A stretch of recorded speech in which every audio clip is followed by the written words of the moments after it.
Zadig, écrit en 1747 par Voltaire, qui s'appelle de son vrai nom François-Marie Arouet, est l'un des philosophes des Lumières les plus connus.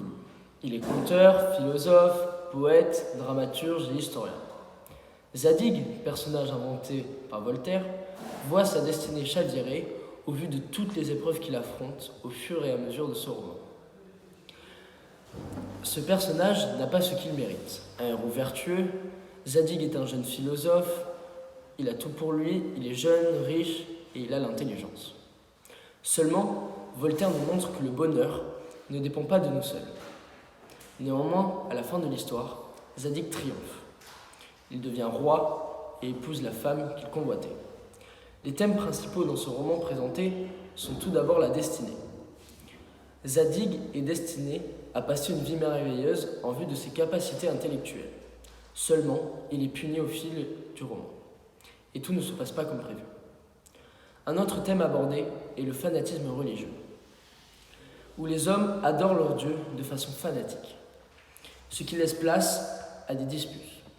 Zadig prône le respect envers différentes croyances et explique que leur foi est égale, mais les hommes ne veulent rien entendre.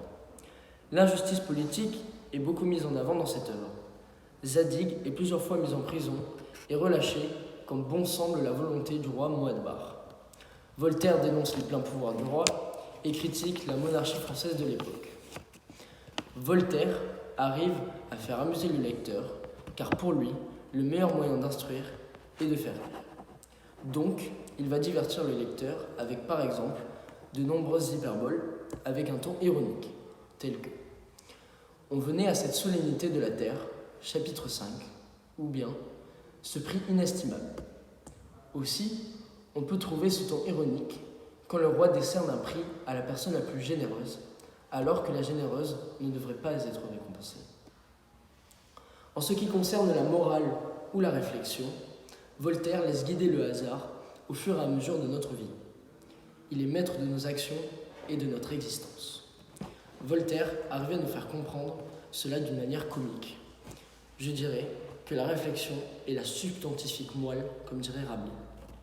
J'ai beaucoup apprécié lire ce livre, car dans un premier temps, il est facile à comprendre. On ne se lâche jamais, car chaque chapitre est une histoire à part entière, ce qui laisse place à de nombreux rebondissements. Cela nous donne envie de continuer ce roman en voulant découvrir ce que Voltaire nous réserve dans chaque chapitre. Le fait que Voltaire arrive à critiquer sa société de l'époque de manière comique m'a beaucoup plu également. Je vous remercie de m'avoir écouté.